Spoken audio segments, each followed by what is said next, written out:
Welcome, gather round the fireside and listen to a tale of Fionn McCool, Cullen, Deirdre of the Sorrows, Grainne Whale. From giants right down to fairies, of both the drooping and solitary, and ghosts who are sometimes scary.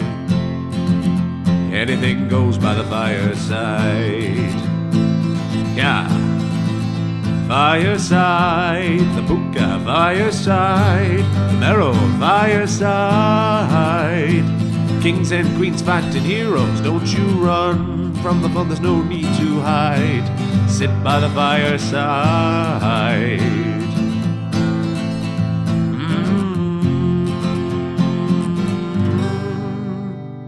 Fireside.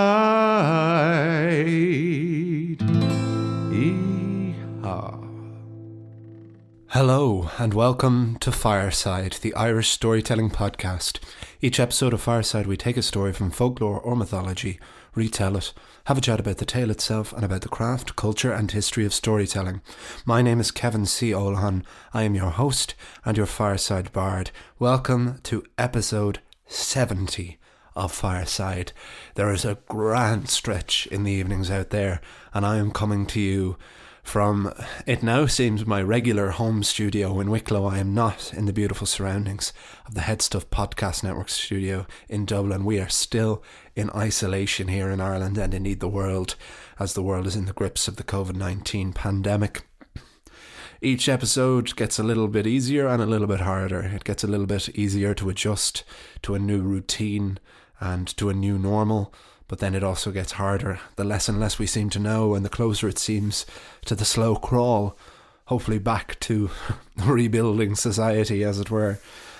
But I'm delighted to still be able to release this podcast, to write, record and release this podcast each and every week. I consider myself very fortunate for that, as I keep saying, that I have the equipment here at home and that I can, and that Headstuff can keep putting it out until I can make my triumphant return.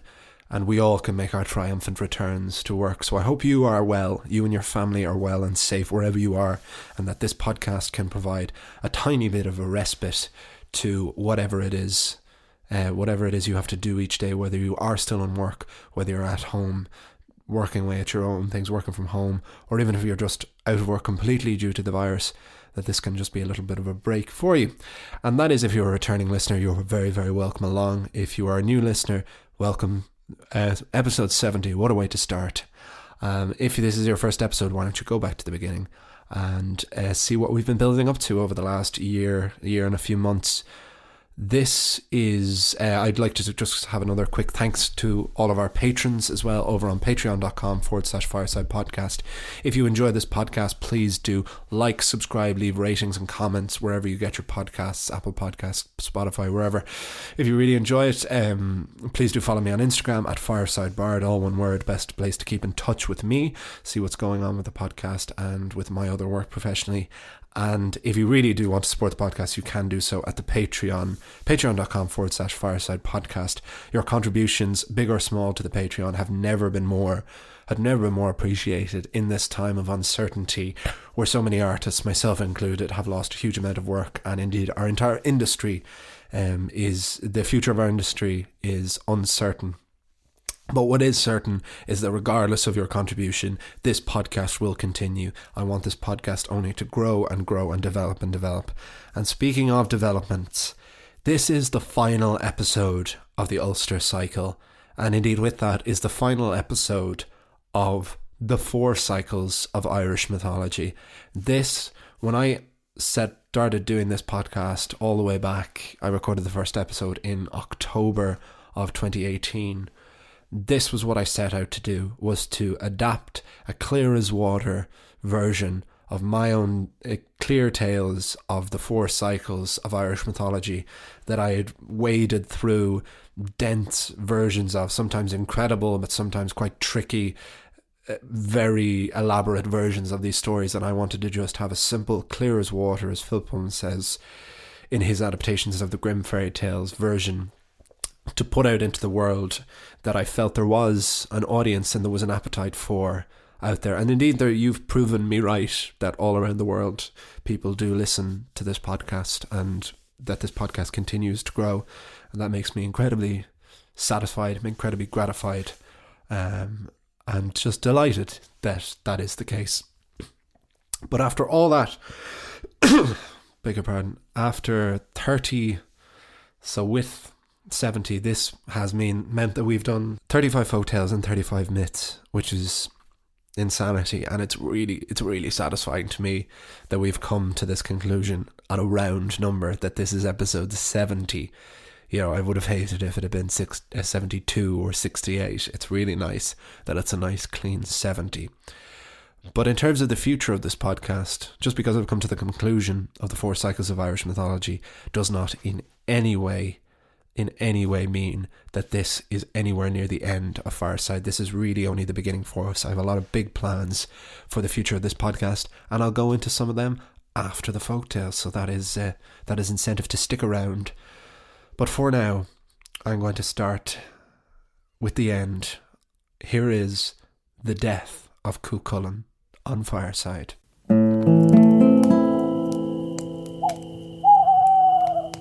The death of Chulainn. Over his many years as the Hound of Ulster, Chulainn claimed many, many lives. He left many children without their fathers, and sometimes without their mothers. As such, a lot of young all-around Éire grew up wishing death upon Chulainn. And one such victim was a sorcerer named Chulainn, who had 3 sons and 3 daughters. The 6 offspring of Chulainn swore they would avenge the death of their father and slay Chulainn. But they were so young at the time of their father's death, little was thought of this threat.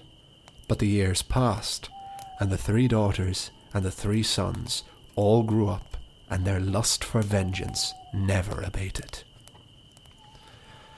Chulainn would have never slept at all if he worried about every person who swore revenge on him, so he thought little of the children of Chulainn. But who did worry was King Conchobar mac Nessa. Conchobar was under no delusion that the reason he had stayed in power for so long was because of Chulainn.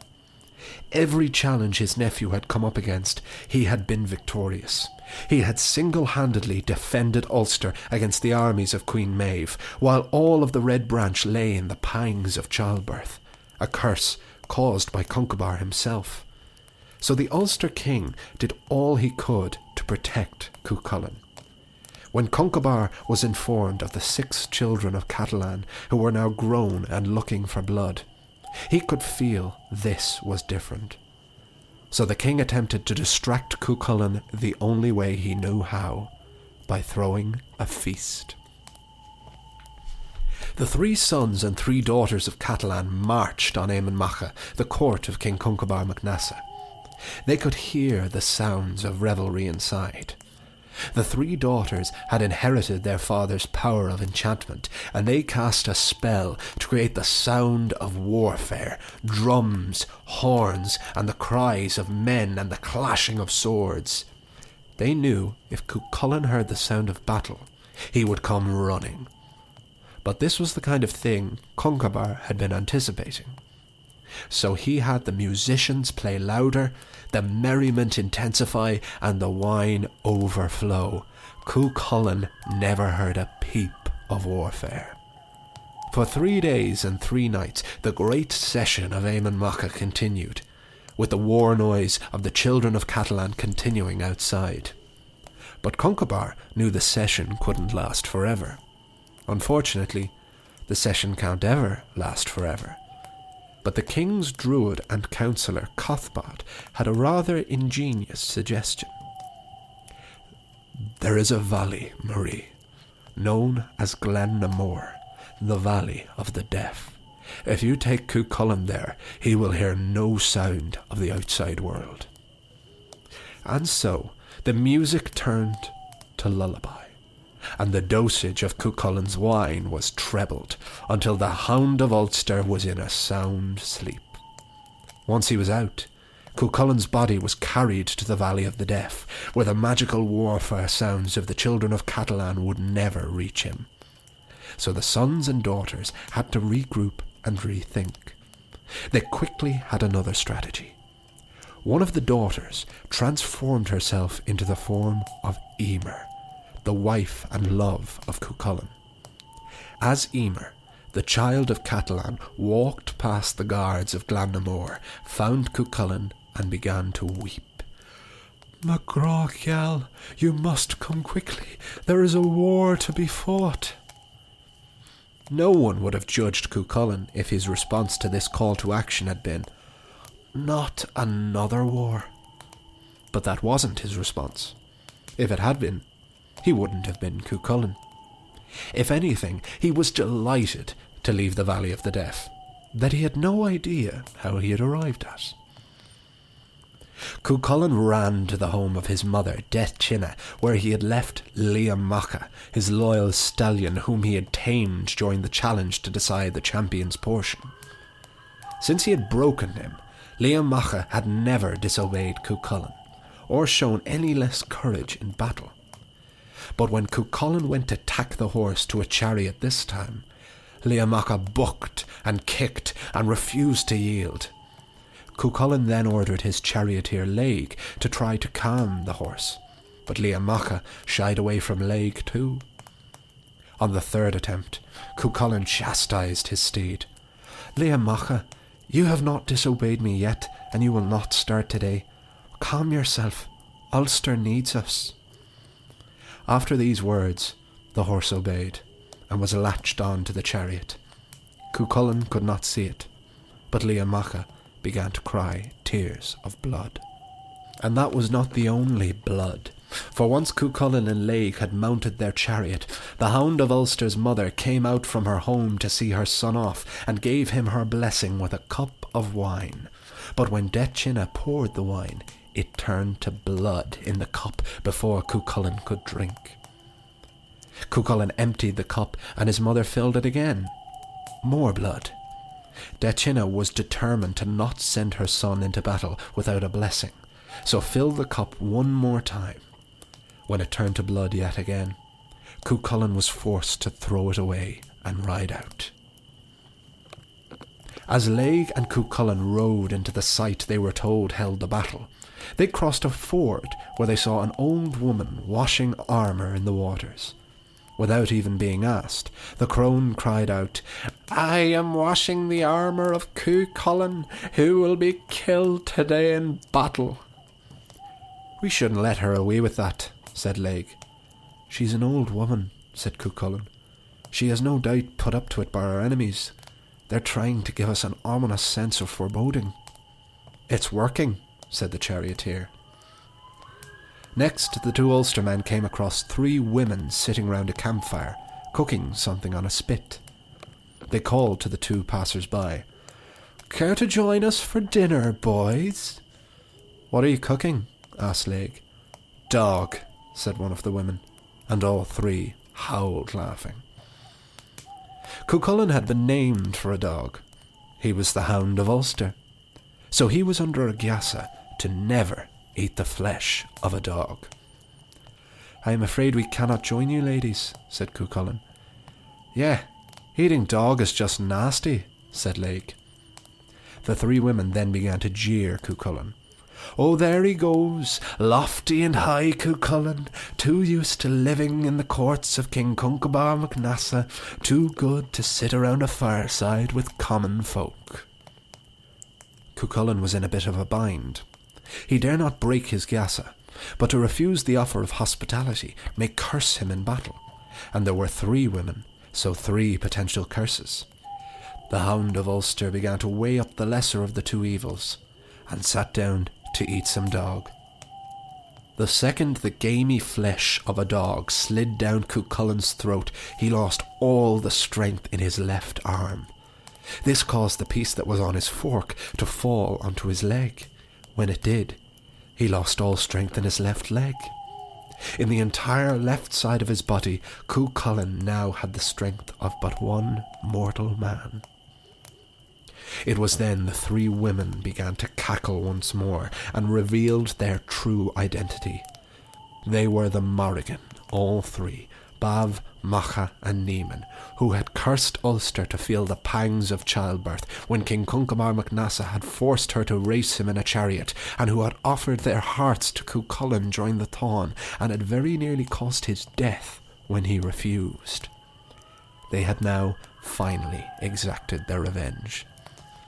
They said, "No one escapes the Morrigan," and Bav took the form of the battle crow and flew over Cuchulainn to foretell his death, and the Morrigan, all three, disappeared. Cuchulainn wanted to go home, but he could only go forward, into battle, to meet his fate. Laig and Cuchulainn's chariot finally arrived at its destination. There on a hill stood the three sons of Chulainn, and a fourth man, the great sorcerer Cúroy MacDara, who had been the one to decide the fate of the champion's portion and had sworn to defend Cuchulainn's honour, had ended up losing his life to him. To tell a short story within the story, Cúroy and Cuchulainn were involved in a raid on the island of Fir Falgae. They took their share of loot and abducted the princess of the island. The princess, Blanid, fell in love with Cuchulainn, but Cúroy decided he wanted her. Cuchulainn tried to stop Cúroy taking her, but Cúroy drove the hound into the ground up to his armpits and cut off his hair before escaping, taking Blanid with him. But it wasn't long before Cuchulainn found Cúroy, liberated the princess, and killed the sorcerer for his treachery.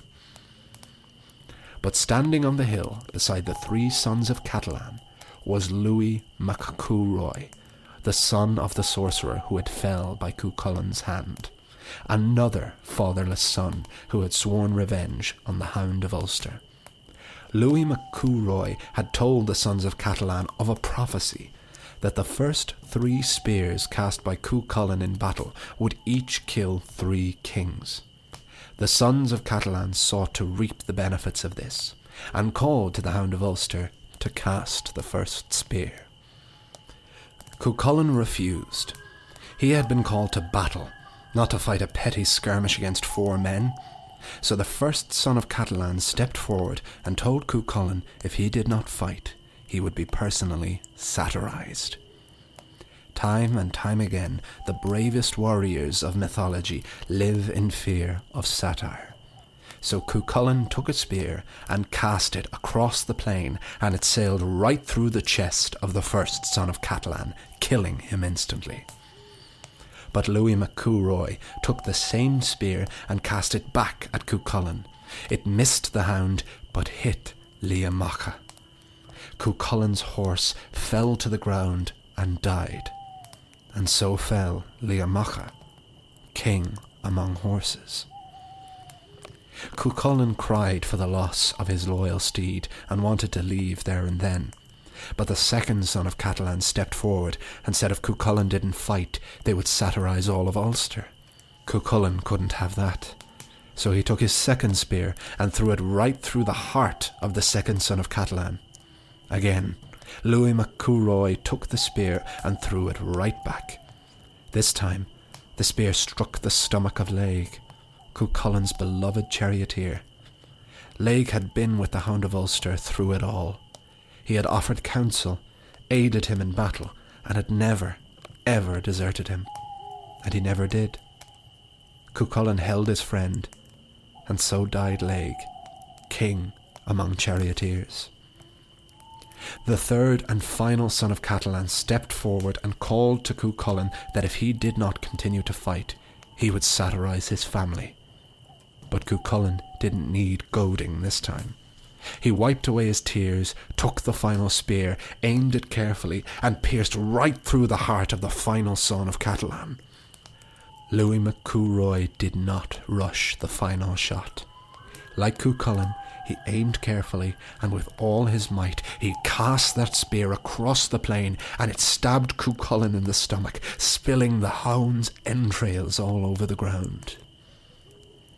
Cuchulainn's hour had finally come. He knew it. But he refused to die on the ground. He wanted to die on his feet, like the warrior he was. With the last of his strength, he pulled himself up to the nearest standing stone and dragged his body up it. He tied his intestines around it to keep him standing even after death, and gripped his sword tight in his hand. As the light began to fade, Cuchulainn saw a raven approach him. Surely the Morrigan come to gloat. You got me in the end, but you can never say I didn't put up a fight. The raven tripped over the entrails of Cuchulainn, which caused the Hound of Ulster to laugh. And Cuchulainn, the Hound of Ulster, died with a laugh on his breath. For 3 days and 3 nights, no one dared approach the body of Cuchulainn. He stood, so he was still a threat. It was only on the 4th day, when the Morrigan grew tired of being further mocked by the Hound of Ulster, even in death, that Bav took the form of the battle crow and landed on the dead Cuchulainn's shoulder. It was only then the world would accept that the Hound of Ulster had died. Louis McCulroy, the man who had done the impossible, the thing literally thousands had attempted. He had killed Cuchulainn. But not being quite satisfied, Louis wanted his trophy. He wanted Cuchulainn's sword. So he tried to pull it from the dead man's hand. But even in death, Cuchulainn's grip was too tight. So Louis took his own sword and sliced the tendons in Cuchulainn's arm to loosen the grip. It worked, and Cuchulainn's sword fell, slicing Louis McCulroy's arm off in the process. So Cuchulainn avenged his own death a full 3 days after he had died. And so ends the Ulster cycle. To be continued.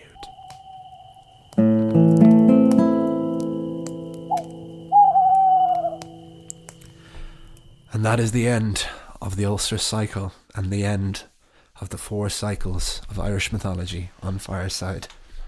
Mythological, Ulster, Fenian, and historical. We've done them all. There may have been a story we missed here or there, but 35 myths, along with 35 folktales, 70 episodes. Thank you so much for you listening. There's those of you out there who've listened to every one of them, and there's little I could possibly appreciate. I could never show you my gratitude for how much I appreciate you listening to them. This podcast it's doing episodes like this, it's reaching milestones like this, and I view each episode, when it gets to the high numbers, I view each of them as a milestone in itself, especially at times like this when everything has been taken away from so many of us, and that this is still a thing that I can do each and every week. This really is the thing that I'm most proud of that I've ever done. I get such satisfaction. It's tough going. It's hard work, this podcast, and there's always more I would like to do. I would love to be able to spend more time than I do on adapting and writing the episodes, but if I did that, I would never get anything else done. I would never write any of the other things that I write, or play any music, or any of the other things that I do to make my living. But it still takes a huge amount of work. And not just from me, from Jamie, my producer, from Alan and Paddy, who do such valiant, tireless work in head stuff, and who are the ones who greenlit this and believed in this project right from the beginning. But it's you, the listeners, who've kept me going each and every week. It's looking at those stats on Audio Boom and seeing this podcast continue to grow little by little. It's still, in the grand scheme of things, a very small podcast. But as I see those numbers build and see how many people have listened overall, that is what keeps me going each and every time. The people supporting the Patreon is incredibly generous, and I'm bowled over by even the few of you that are. And I do hope that continues to grow, because it does really help, and it is obviously a huge incentive. All we ever want to do is to get paid for the things that we love doing, and I do get paid for things that I love doing when I gig and when I do shows and musicals and plays. And to make even any money off this from the live shows or from the Patreon is incredible. But I do this podcast. I started as a thing I wanted to see myself. I wanted to know more about the myths and folktales of Ireland, and I want to continue to do that. these are such broad strokes that I feel I've done with so many of these. And I don't feel we're in any way done with Irish mythology, and we're certainly not done with Irish storytelling. Because I want to talk a little bit about this story before we move on. And I won't be able to do it too long because, we're not too bad on time. I adore this story. I absolutely adore this tale. I'm so happy that, because, the last story we did was the death of the kings and queens, which was more of a compilation of different stories that I pieced together. And I'm proud of it. I'm delighted I did that. I'm delighted I tied up all of those loose ends from the cycle. And to be honest, the last story was probably the one that I should have chronologically finished the cycle with, because it's the death of all the characters, a lot of whom died after Chulainn. But let's not be under any illusion. Queen Maeve is incredible, Conchobar, and our lesser characters like Ferdia, and then as he came, Conall Cernach came into his own there in the later cycle. But beginning, middle, and end, this is Chulainn's cycle. He is the most famous character in all of the Irish pantheon, and for good reason. He's such a complex, flawed, superhuman yet superhuman character in the world, and I love feeling so much closer to him. I'm immensely biased, but I've called Chulainn the Jesus Hercules of Irish mythology. You compare him so much to Hercules because Hercules is so much more a worldwide established character, but I'm biased, but I way prefer Chulainn, and that's probably because I know so much more details about him. But I know a lot about Hercules as well. I before doing this podcast, I knew immensely more about Greek mythology than I did about Irish mythology. I'm delighted that finally the scales have tipped a little bit in the other direction. But I'm so glad that after adapting the Táin and countless tales of Chulainn's boyhood deeds, of his childhood, of his training, of the champion's portion, of him lying in his sickbed, the one time, and of him falling in love, everything, that after all this, his final story was as satisfying and such a fairy tale as this was. This was such a classic story in terms of structure. You have your beginning, middles, and ends. You have forebodings. You have the fact that this ties in with everything else, that this is the natural conclusion. This is like the end of The Sopranos or The Wire or something, in terms of everything catching up story-wise, that everything catching up to our heroes. We have them having to accept the consequences of the lives that they've led. And in some adaptations, and a lot of people are under the impression that Chulainn died at the end of the Táin, and I could have killed him at the end of the Táin, because he sometimes does die at the end of the Táin, and who knows, maybe originally in the original text he did die at the end of the Táin. But once I read this story, I went, no, I want to do the proper story. And with the foreboding as he goes into battle, of the Morrigan finally getting her over, and of the deaths of him, the horse, and Laig. I love that Laig was there right to the beginning. Laig was a real MVP as far as I'm concerned through all this cycle. He was with Chulainn through everything, and every time I saw Laig mentioned in a story, I made it an effort that, it says this Chulainn single-handedly fought the Táin, and that is true in terms of fighting, but he wasn't alone. Laig was always with him, his loyal, devoted charioteer, and I'm delighted he was with him right at the end. I definitely got a bit of a pang of emotion there, coming to the end of that story, as it was the end of the cycle, but like saying goodbye to Chulainn, who we've been with so much for the last few months, and who I really feel has been with me over the last year, because he's been hanging over me in a way, because the Ulster cycle is the second cycle chronologically, but it's really what we were building up to, which is why I left it till last. I wanted to feel like I was a better writer, a better storyteller, that I'd learned how to write, how to record these podcasts, what worked, what didn't work.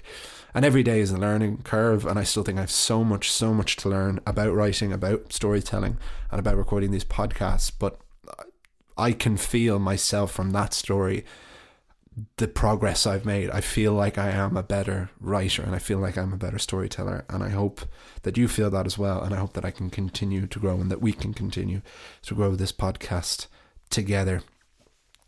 But I couldn't leave it there without giving, of course, a mention to the statue of Chulainn, the famous statue of Chulainn, which stands in the GPO in Dublin. is the statue of Cuchulainn died standing up, tied to the standing rock, with the raven on his shoulder, signifying that he is dead. Spoken for that is the thing, that is the image that was used as the symbol for the volunteers in the 1916 Rising, to show a sense of Irish pride and romanticised Irish mythology for use in the war effort. And likewise, it was used at the total opposite side by the Unionists. It was used by both nationalists and then Unionists who chose to view it as Cuchulainn defending Ulster against the rest of Ireland, whereas the nationalists viewed it as Cuchulainn defending Ireland against everyone else. And both have their validity, and I love that Cuchulainn has been used by so many people, for good and for bad. You know, like, so many figures have been used for good and for bad, but I mean, it's generally no good thing when something is used to incite war, even if it is the liberation of a nation, as it was with us here in Ireland. But that shows the power of these stories and the endurance of this story, and why Cuchulainn is still as famous today as he was, is because he's been used as a symbol and a figurehead by so many people. And I hope that there's those of you out there who, like me, knew this image but didn't really know the association of this image or this specific story about how Cuchulainn came to die like this, and that it was here and that it wasn't at another time, because this was not something I knew a huge amount before starting to research it. And I hope that you'd enjoyed it, and I hope that you got something out of it, even half as much as I did. But I will start to wrap things up now. But for those of you who've been very good boys and girls waiting for the end of this podcast, what comes next, you may be wondering. Well, we have, of course, hundreds of more folk tales to talk about, but what are we going to do instead of our myths? Well, I have a good few ideas. Things could change, things could develop, and as always, please do contact me either on Instagram at FiresideBard or on the Patreon if you are one, to let me know your suggestions or what you would or would not like to see. But I have 3 big ideas at the moment. I had always spoken about moving on to other cultures, folktales and myths, such as the German folktales, the Greek myths, so many, the Norse mythology, and any of the Indian mythology, so many others that I've done research into over the last couple of years. And who knows, maybe down the line that may still be an avenue I can go. But at the same time, this is an Irish storytelling podcast, and I do believe that anything I do, if I do German folktales, it will still be an Irish storytelling version of German folktales, like some of the tales that we've done. We've done Gold Tree and Silver Tree, which was the story of Snow White. We have done Fair Brown and Trembling, which was the story of Cinderella. All of these were Irish versions of these folktales, and there's loads more of an untapped source there with all of that. But I think there's so much more to explore with storytelling from Ireland itself before we go. So my 3 main ideas at the moment were, next up I want to do what I'm going to call the Wilde cycle, in that Oscar Wilde published a book of Irish fairy tales that he wrote himself. His mother, Oscar Wilde's mother, was a folklorist who we have, in the early days particularly, done many stories that were collected and adapted by her. Oscar Wilde's most famous stories, no doubt, are The Happy Prince and The Selfish Giant, which are beautiful, devastating stories that I want to now do my own adaptations of, as a nod to Oscar, whose work I've always been an immense fan of, and researching them over the last couple of weeks has been the greatest joy, to be reading these beautifully crafted stories. And I hope that I can do justice to them, because they're so well written that why would I touch them? Why would I adapt them? But I am a storyteller, and I don't want to just be a narrator of these stories. I think there are fantastic audiobooks of the stories of Oscar Wilde, but I want to do my own version of them, because I believe that if I was to just narrate them, that would be doing a disservice to the many other writers whose adaptations of these stories I've just taken the essence of and done my own thing.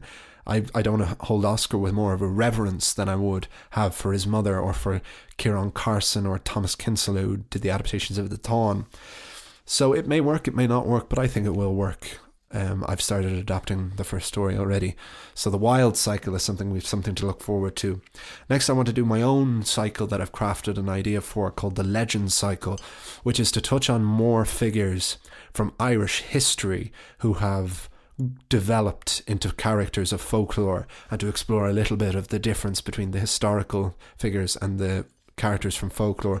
So these include the great Irish king Brian Boru, the story of the Norman invasion of Ireland with Dermot McMurrough, of course the legendary pirate queen Grania Whale, who was the last character in the Fireside theme song that we have yet to do an episode about. But this will be a new cycle of my own devising, and so will be a lot of fun and a lot of work, because adapting history is obviously a very different kettle of fish. You can't just totally go down the same route. But I think that the fact that the historical cycle, or the king cycle, had so many characters from history but were done in a mythological and storytelling way, I think that there's a huge amount of potential for that, and I think there'd be an appetite for that as well. And finally, one other thing ticking around in my head at the moment as well is doing a Blasket cycle, and that is stories from the Blasket Islands in southwest Kerry. They were it was an island off the southwest coast of Ireland where 150 people, no more, ever lived, but lived there over generations and kept a deep tradition of oral music and storytelling alive there. And 7 residents, there were 7 Blasket books as they were published, as they were known as, mostly by writers who didn't read or write, and they were often dictated to writers Oscailga.